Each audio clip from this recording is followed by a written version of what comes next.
Hi, my name is Jaheem Bowie. Have you ever been down on your luck, depressed, and just felt like the whole planet was against you? Well, you can say the same for 47.8 million Americans daily.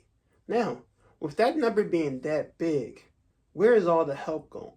Well, today we're going to be speaking about insurance companies and how we are getting less help for mental health procedures besides getting more help for every run of the day health procedures that you might need. Now, you might also ask the question, how is that possible? Well, in 2008, there was an act. This act was called the Mental Health Priority Act, MHPAEA.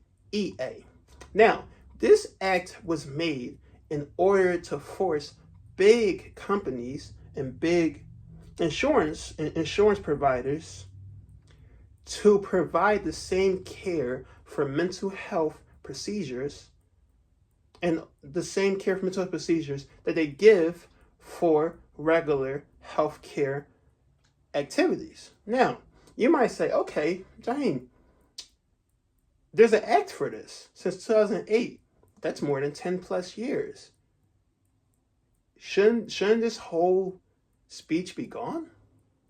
Now, you would think that if you didn't realize how horrible the government is at providing assistance on their acts.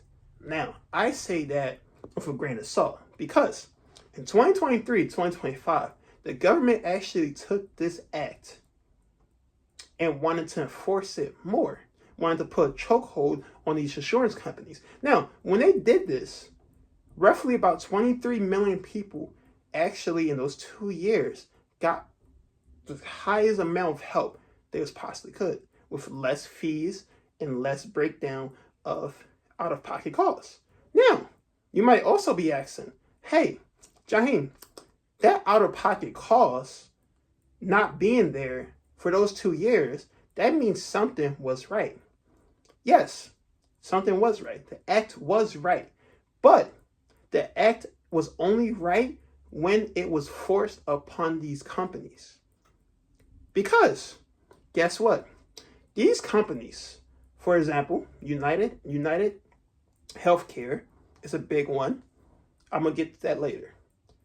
Blue Cross is a really big one. I use that personally. Now, these companies tend to put building bricks in front of you. They tend to put hurdles and a bunch of different objectives in front of you in order for you to actually get treatment at a lower cost.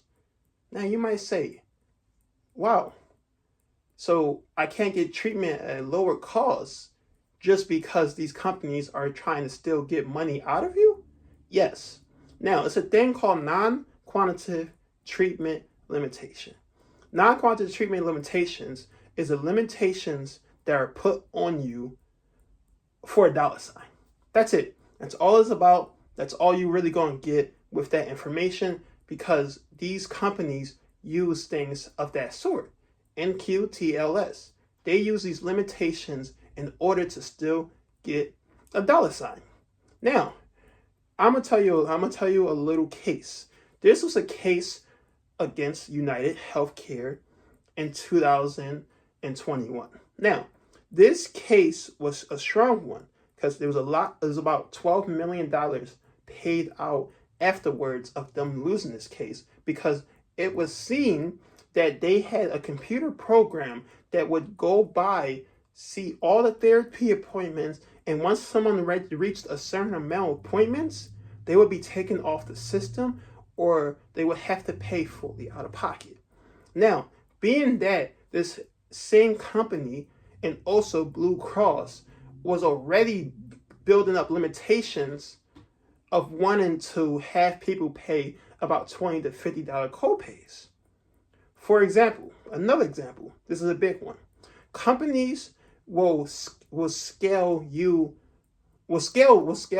ability to comprehend what is actually wrong with you. For example, someone that wants to kill themselves, someone that's down their luck, someone who's always depressed, that person might get $20 copays. Someone who's just feeling depressed or maybe don't have the ability to actually explain their depression may get a bigger copay at the end of the day. Now, why is that? Because with these limitations, there's no say on what they can actually confirm the treatment is. They're just going off from how much money they can make off of the person and how much money they can make off of the insurance companies. Now, you might say, wow, that is a lot. And that is a lot. But I want to rewrite this whole policy to really focus on the task at hand. I believe that with a policy like this, it should always be enforced. And our government isn't always enforcing these policies. They always let those little building bricks that people are hiding behind, trying to figure out how to get through them, out. And I don't like it. Now, my topic in question is, are the government enforcing the Mental Health Priority Act the way that they should, or are they allowing people to place hurdles around the care for people's mental health? So that question is no. No, the government is not doing a good job at helping out with enforcing the Mental Health Priority Act. Now, earlier on, we spoke about how there was about 23 million people who got the help needed within those 2 years of 2023 and 2025. Well, yes, that did happen. And that furthermore proves my point. That proves my point that the government need to enforce the rule more and need to enforce the shady practices away from the bewilder of the insurance card in order to give insurance holders more opportunities with mental health. Health is more evolved than just a medical treatment sometimes. Mental health has to deal with how the brain functions and how the brain sees things socially. So if I'm not socially there, I cannot react good in a good sense towards other people or feel sad and down by myself. And that means more sometimes than just your run-of-the-day medical procedures.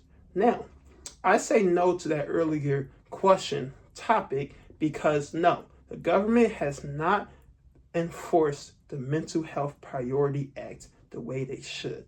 Now, I know 23 million people were helped between 2023 and 2025 when the act was very much insured.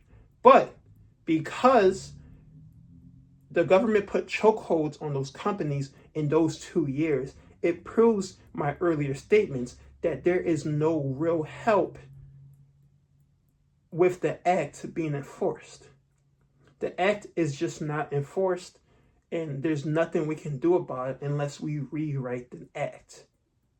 The act should be there as a way of saying that all insurance card holders, all people with insurance that need the treatments for mental health should be covered the same exact way they would be covered if they was inside of a regular medical practice. Now, yes, basically that's what exactly they were going for with the act. But there should be a clause in the act that mainly enforce this rule. So, being that, in conclusion, we went over the Mental Health Priority Act. We went over a few key details about how the act isn't working right and how shady companies are taking advantage. Now, linked under the video, I will provide you with the NAMI Academy list that you can sign yourself up for that will help funding through into the government for mental health occasions like this. Your time. Thank you for listening. Have a nice day.